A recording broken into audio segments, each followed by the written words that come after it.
Je m'appelle Caio, je suis professeur et musicien et aujourd'hui, euh, ma conférence sera la musique que nous entendons mais que nous n'écoutons pas. Je vous souhaite une bonne conférence. Euh, Pourquoi je pensais à ce sujet à parler? Parce que c'est un sujet qui m'inquiète beaucoup parler de ça.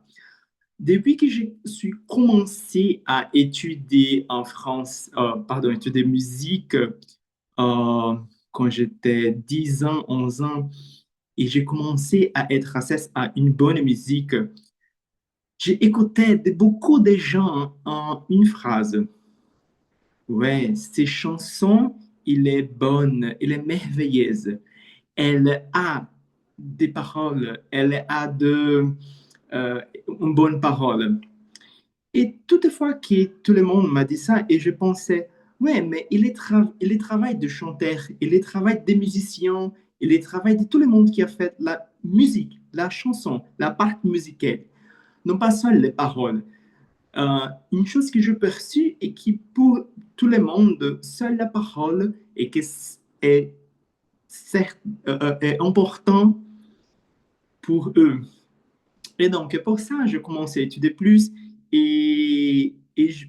Moi, comme j'ai étudié piano, j'ai commencé à être en relation plus proche à la musique instrumentale, comme les tangos, les musiques d'orchestre, les musiques de ballet, de valse, et choses comme ça. Et j'ai commencé à tomber amoureux pour ce type de chansons.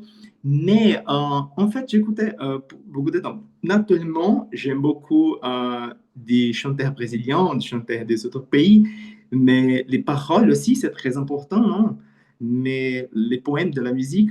Mais il y a une part que je comprends qui les personnes, les Brésiliens, ils ont des capacités d'écouter qu'est-ce qu'il y a dans la musique.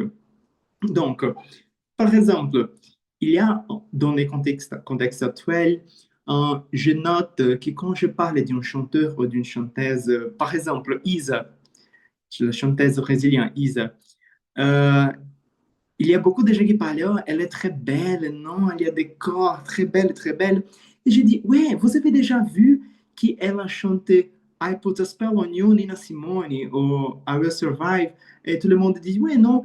Mais je dis, non, mais c'est important parce qu'elle chante une chanson de Nina Simone.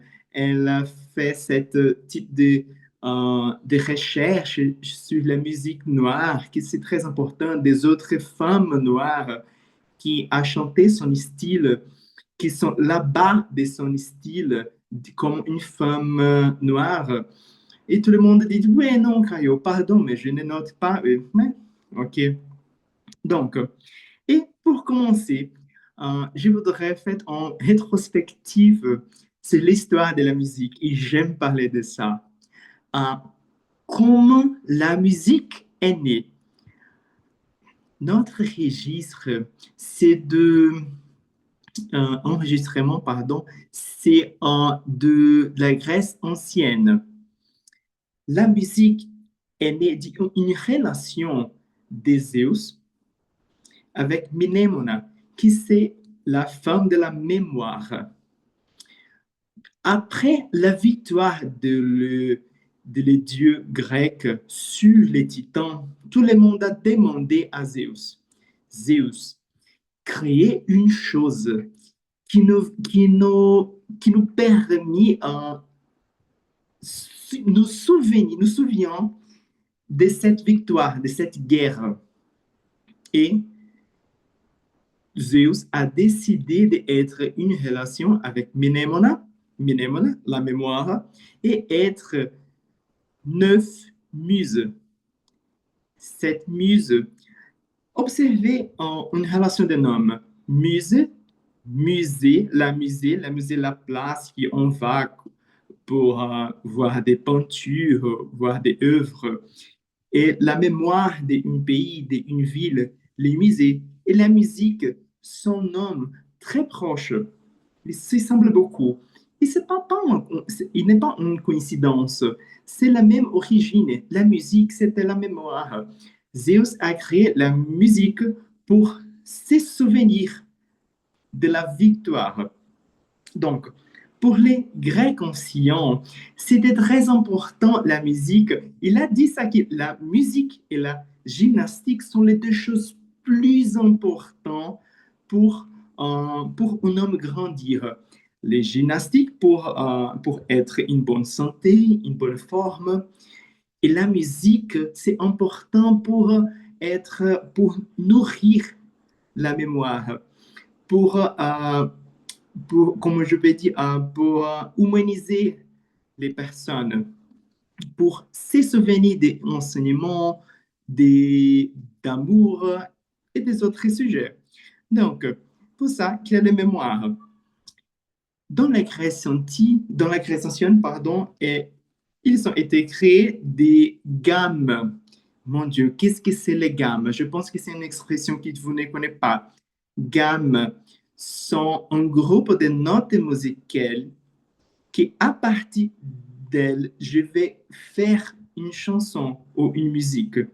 C'est les gammes. Donc, ces gammes qu'ils ont créées pour les théâtres grecs, pour les chœurs chanteux, pendant qu'ils font l'actuation. Après ça, dans l'âge moyen, c'était un moment très intéressant de la musique, que la musique a développé beaucoup pendant ces 10 siècles.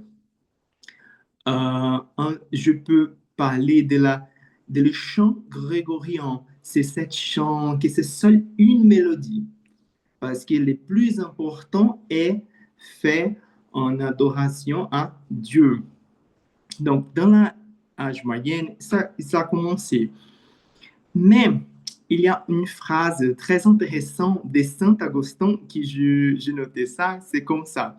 Euh, Lorsque je me laisse plus émouvoir par les chants que parce que qui est chanté, je reconnais que je pêche. Mais je me souviens d'une autre phrase de le même sens qu'il a dit qui a chanté et prié 2 fois.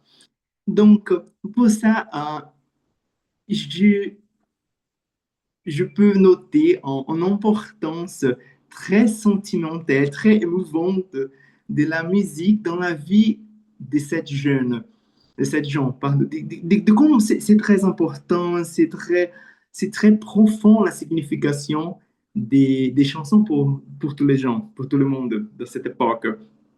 Donc, et pour ça, je vais parler une curiosité. Euh, je ne sais pas si vous avez perçu, par exemple, euh, surtout sur où j'habite. J'habite au Pernambouc et dans cette part de Brésil, il y a, il y a les hommes qui chantent en style qui s'appelle repente. Ils chantent, ils jouent le violon et le violon euh, va maintenir les mêmes cordes.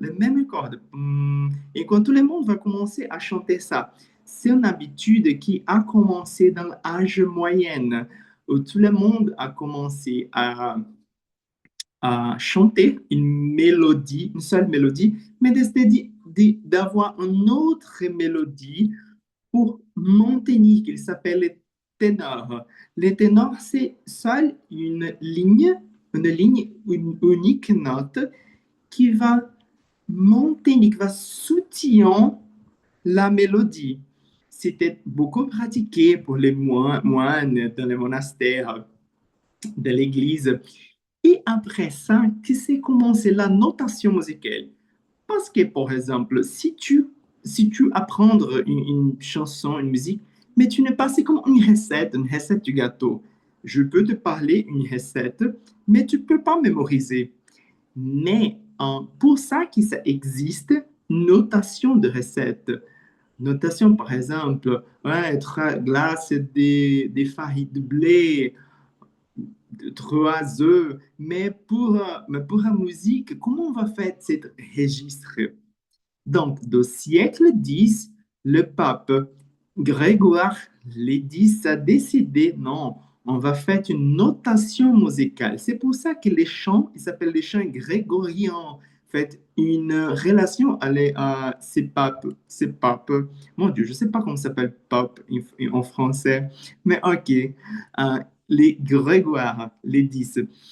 Euh, et ça qu'il a commencé, la notation musicale. Après la notation, les moines a commencé à écrire beaucoup de mélodies, beaucoup, c'était une chanson beaucoup mélangée, beaucoup mélangée, et tout le monde pas peu compris ça. Mais c'était très bon parce qu'il s'appelle la polyphonie. Les chants qui étaient une mélodie, soit une mélodie. Maintenant, il y a beaucoup de mélodies au même tempo. Mon Dieu, c'était terrible de comprendre, non? Oui, c'était terrible de comprendre. Dans cette époque, c'était en raison de beaucoup de conférences, de réformes, de contre-réformes, et cela. Mais c'était après ça qui a inspiré les renaissances, les périodes des pinteurs comme Da Vinci, Santillo, Botticelli. Et dans le Renaissance, qui est né l'opéra. L'opéra qu'on connaît dans les théâtres, que les chanteurs chantent pour tout le monde, avec une grande voix et un orchestre. Pour ça qui a commencé l'opéra. Ils ont décidé de profiter, de faire, non, la musique, c'est beaucoup mélangé, c'est beaucoup étrange. On va faire un nouveau stylo. C'était décidé en Firenze, en Italie, dans les débuts du 16 siècle. Ils ont commencé à faire ce stylo opéra qui est une personne qui chante ou deux personnes qui chantent, des instruments et les chœurs. Les chœurs comme la forme de théâtre grec. Ils ont décidé de regarder au passé et retourner ça. C'est pour ça que beaucoup de sujets d'opéra sont des sujets de tragédie grecque ou qui parlent de la mythologie grecque, des dieux, par exemple Jupiter et Semele, Assise et Galatea, beaucoup de thèmes des gens qui sont de la Grèce, de la Rome ancienne. Mais en fait, dans cette période de Renaissance et baroque, la position de musicien dans la société, c'est une position d'emploi. La position de vie d'un musicien, c'est comme une personne qui fait du pain, qui fait du vêtement, qui fait des chaussures. Il était en emploi comme quelqu'un d'autre, n'importe quel. En fait, si tu es de noblesse, tu as beaucoup d'argent, tu peux maintenir les musiciens dans ta maison, tu peux payer pour un musicien habiter dans ta maison, eux, jouer à quelque temps. Pensez avec moi. Dans cette époque, n'existait pas YouTube, Deezer, Spotify. Donc, si vous voulez écouter des chansons, tu dois payer pour ça. Tu dois payer et maintenir un musicien pour ça. Donc, c'est pour ça qu'un musicien, c'est comme quelque emploi, n'importe quel, il n'y a pas beaucoup de valorisation. C'était une relation un peu difficile, en fait, pour les musiciens. Il y a une curiosité, un très amusant, d'un compositeur qui s'appelle Joseph Haydn. Il a composé une symphonie qu'il s'appelle Symphonie de Adieu, comme une proteste à son noble. Ils ont travaillé beaucoup. Donc, comment ça marche, cette symphonie? Tout le monde commence à jouer. Il s'était écrit dans la partition. Les hautbois va sortir. Pendant la chanson, pendant la musique, pardon, pendant la symphonie, tout le monde est en train de jouer et commence à sortir les musiciens un par un. Les maestros aussi vont sortir et seul reste en violon. Et c'est ça qu'on proteste parce que les gens travaillaient beaucoup, beaucoup ça. Mais c'était une période où on a développé beaucoup de virtuosisme, beaucoup de gens ont développé ça. Mais la musique dans cette époque, c'était très concentré dans la noblesse. Après l'ascension de la bourgeoise, dans le classicisme, qui a commencé de faire des musiques pour les gens, un nouveau public. Les théâtres ont augmenté les tailles pour grandir l'espace, pour plus de gens écouter. Et regardez une chose intéressante. Normalement, on parle que les gens qui papotent, les gens qui parlent pendant qu'un musicien, un artiste se présente, en fait, on dit, ouais, c'est pas bon, ferme ta gueule. Pourquoi tu parles s'il y a un chanteur qui chante? Mais en fait, dans les périodes baroques, c'était très commun. Imaginez avec moi un théâtre, ok? Dans le parc, il y a les caméras, ok? Mais il y a aussi les chaises où les gens s'assoient pour regarder là. Ces parcs, il n'y a pas de chaises. Ils sont en un grand espace et les gens restent en pied regardant là. Si tu restes à pied, ce n'est pas confortable. Tu vas parler, tu vas jouer cartes, jouer, tu vas papoter. Et les caméras, c'est seul pour les balcons, c'est seul pour les gens de la noblesse qui peuvent s'asseoir. Donc, habitude qu'on pense, normalement, on pense que c'est une chose un peu mal. Dans cette époque, c'était très commun bavarder pendant que les chanteurs chantent. Mais après ça, ces périodes de classicisme, les thèmes de l'opéra, les sujets, c'était un peu différent. On commençait à parler, par exemple, des gens communs. Il y a un opéra qui s'appelle, par exemple, Don Giovanni, qui raconte l'histoire de Don Juan, un homme très séduisant qui va séduire beaucoup de femmes, très différent des types de musique qui va parler des choses mythologiques, par exemple, que la nouveau bourgeoise n'y a pas d'accès à cette connaissance. Il faut qu'il et dans cette époque, ces gens parlent des sujets qui sont plus communs, plus des quotidiens, plus démocratiques, plus cosmopolites pour, pour cette nouvelle modèle de la société. Mais dans le romantisme, la chose a grandi, le procès de démocratisation. Les musiciens, ils sont sortis des châteaux, l'absolutisme a fait avec beaucoup de monarchies sont tombées, euh, la noblesse commençait à perdre les pouvoirs. Et les musiciens, la position des musiciens, il a commencé à être son indépendance de travail. Les musiciens, il n'est plus un simple emploi, il est un professionnel indépendant. Il a commencé à écrire sa partition, donner ses propres cours, se présenter. Et pour ça, il va augmenter la compétition. Regardez, vous avez déjà vu un concert avec un pianiste.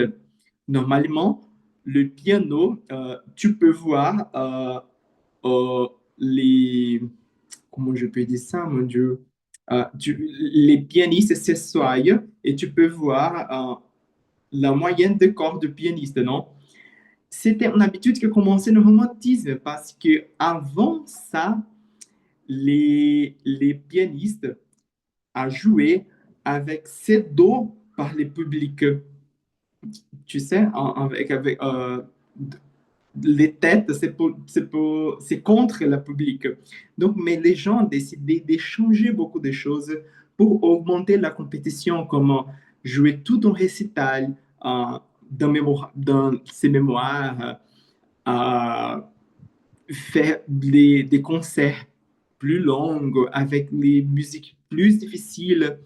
Mais après ça, les musiciens, les travailleurs, la profession des musiciens a gagné sa indépendance, cette format. Et ça, et après ça, qui a augmenté au Brésil, dans cette époque du 19e siècle, est arrivé une chose intéressante qui, avant l'arrivée de la famille royale au Brésil, beaucoup de pianos a commencé à être fabriqués. Par mois, c'est calculé qu'au Brésil, 200 pianos sont créés après l'arrivée de la famille royale. Parce que tout le monde a pensé, non, il faut que tout le monde commence à apprendre à jouer le piano parce que c'est l'habitude de la France, c'est la culture française qui c'est la culture de la famille royale. Euh, donc, pour ça, pour l'éducation des filles aussi. Donc, et la profession de professeur de piano, c'était beaucoup, beaucoup, beaucoup valorisé, beaucoup cherché. Mon Dieu, je pense qu'ici, que peut-être si je suis né dans cette époque, c'était merveilleux pour moi aussi. Mais ok, voilà. Et là, quand on va pour les États-Unis, une chose très intéressante, après les, oh pardon, seulement me suis perdu.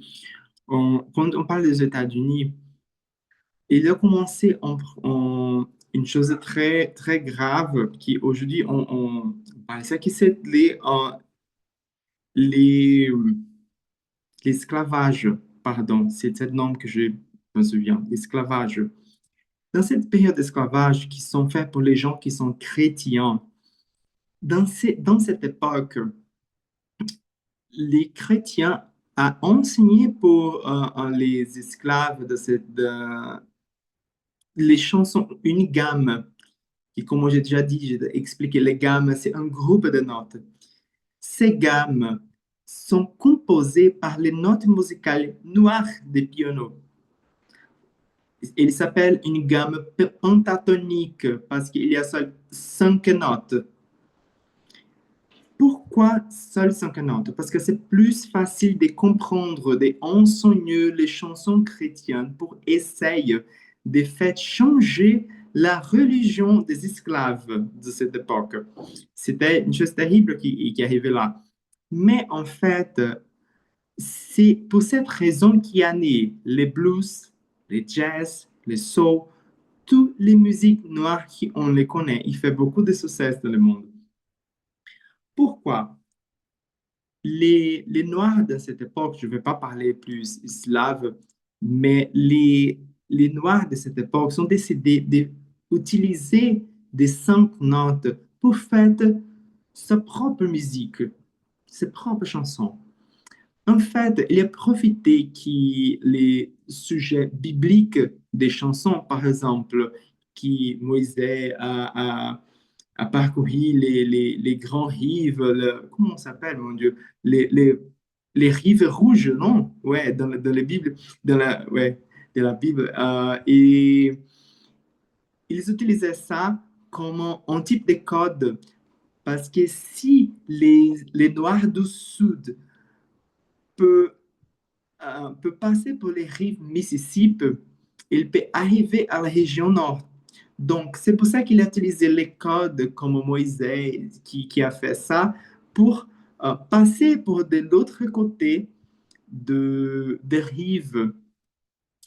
Il y a des chansons qui parlent sur les rives, le rive, le rive.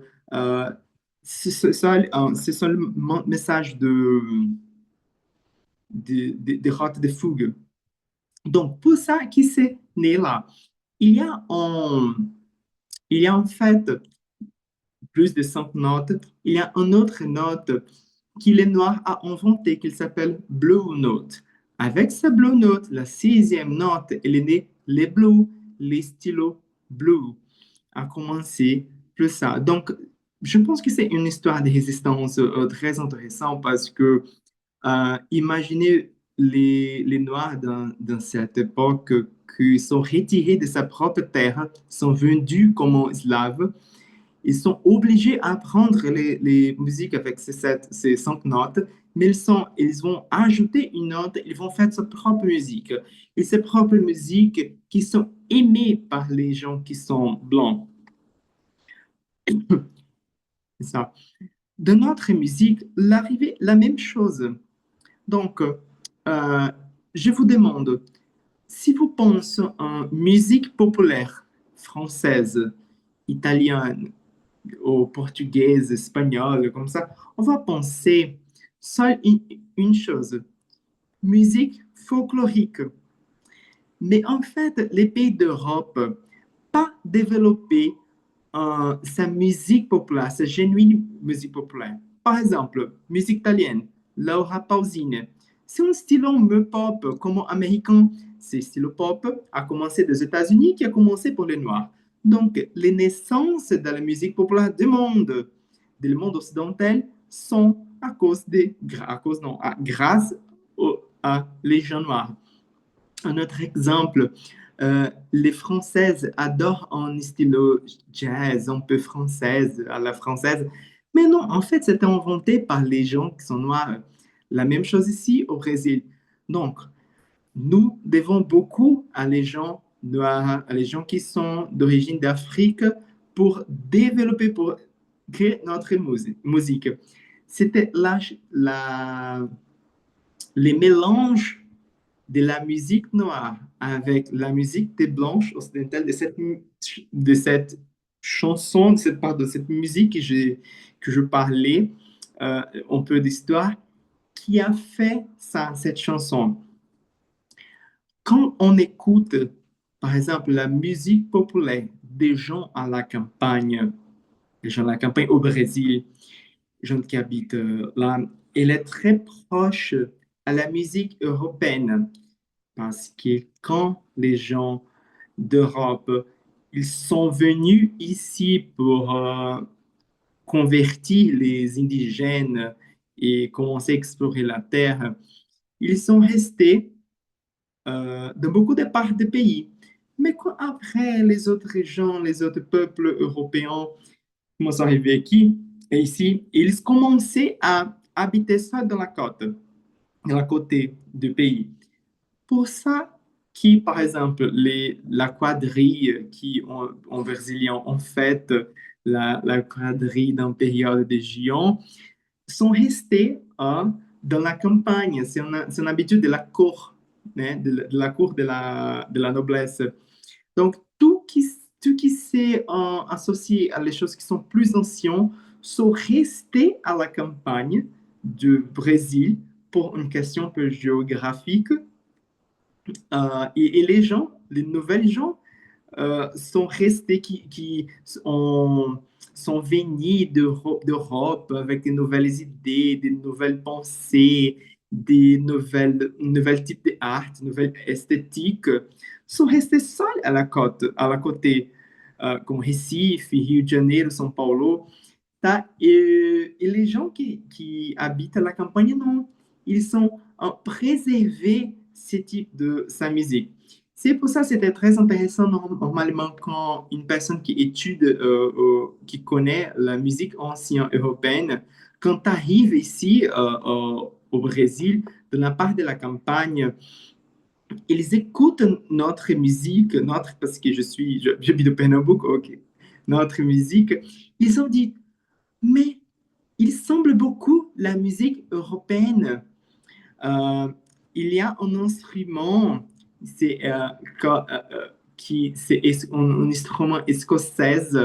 Je pense que tout le monde sait il y a, oh mon Dieu, je ne sais pas comment ça s'appelle en français, c'est cornet, je veux rechercher. Ouais, c'est cornemuse, c'est un instrument, c'est cornemuse, qui normalement les Écossais chantent, non, pardon, jouent. Il y a une mélodie il y a une note qui il ne va pas changer. Il y a une note fixe. Et cette note va soutenir la mélodie. C'est la même chose qui arrive avec les répètes, sont les, les gars qui jouent le violon avec les mêmes cordes, il va chanter une chose. Normalement, c'est une chose amusante, c'est une chose, ouais, une chose amusante, une chose un peu différente. Et c'est bon là parce que c'est la manière que les Brésiliens a fait avec la musique européenne, la musique qu'il a appris avec les catholiques au passé. C'est les un peu brésiliens. Là, c'est les sauces brésiliennes, pardon, les sauces brésiliennes pour tout. Et notre toutes les musiques qui sont apprises de cet style a passé pour ce changement. Tous les styles comme frevo, choro, samba, ils fait un bon mariage des instruments classiques avec les rythmes de l'Afrique. Ils ont commencé ces mélanges, ces mariages, à faire beaucoup de bons styles qui sont plus valorisés, c'était plus valorisé, d'accord, des années. Et après ça, et en fait, il y a beaucoup des instruments qui sont beaucoup valorisés aujourd'hui, mais dans cette époque, pas valorisés. Par exemple, Villa-Lobos, notre majeur compositeur, il aimait le violon, mais son père dit non, violon, c'est pas un instrument décent. Il faut que tu apprennes le violoncelle. Et non, aujourd'hui, le violon, c'est très, très valorisé. Beaucoup de gens le jouent. Une autre chose, c'était les pianos, que les pianos, c'était un instrument, plus les femmes, beaucoup de femmes jouent le piano parce qu'il est part de son éducation. Il faut qu'une fille apprendre les pianos. C'est pas trop comment que les hommes apprendraient là. Et il y a beaucoup de sexistes pendant cette histoire-là. Mais en fait, en retournant à la musique des États-Unis, c'est une chose que je oublié de parler. Euh, En fait, c'est pas seulement les blues, les jazz, mais aussi les rock. Normalement, les rock est associé à beaucoup de gens qui sont blanches, comme Elvis Presley, Beatles, The Animals et beaucoup de groupes musicaux. Mais en fait, non. En fait, on a d'artistes comme Jimi Hendrix et des femmes aussi. Il y a une femme noire qui, mon Dieu, je ne me souviens pas son nom, qui sont beaucoup des artistes noirs des années 50. C'était fondamental pour commencer les rock dans les États-Unis. C'est une chose intéressante. Et un instrument très simple, comme la guitare, on a parlé des États-Unis. La guitare, c'était un symbole de rock. Et en fait, dans cette même époque, ici au Brésil, les rock, c'est pas permis au Brésil. Beaucoup d'artistes, j'ai vu un entretien qui parlait que les artistes comme Elis Regina et les autres a protesté contre la guitare au Brésil parce que c'est un symbole de la musique, de la musique américaine dans cette période de la dictature militaire. Et les gens essayent d'éviter toutes les choses qui vont faire en relation avec la dictature militaire, avec les Américains. Et c'est très important, c'est très, très intéressant ça. Comme un instrument musical, un innocent instrument musical va représenter une société. Par exemple, après euh, la monarchie française, les Françaises qui protestaient et essayaient de brûler tous les clavecins et les instruments qui sont utilisés pour la musique de la cour française. J'ai des amis qui jouent clavecin parce que c'est un instrument très bel. Moi, j'ai déjà touché les clavecins. Clavecin, c'est un instrument qui il est le père des pianos. Mais c'est un symbole de l'aristocratie française, donc il faut que nous brûlions les clavecins. La même chose est arrivée avec la guitare. Donc, c'était une petite histoire de la musique pour raconter que la musique elle est plus profonde qu'on ne pense. Euh, qui on ne pense pas sur de la parole des chansons, mais en fait, on peut penser à beaucoup des instruments il y a là, beaucoup de sons, les descends de la mélodie, que sa mélodie elle va ascendre, va descendre, il est lent, il est rapide. Qu'est-ce que cette mélodie, elle parle à vous sans penser de la parole. Imaginez quelqu'un peut la chanter avec une seule voyelle ou une seule syllabe, va chanter là. Donc, pensez ça. Imaginez si la chanson peut être en signification différente pour vous. Et, et là, je suis merci.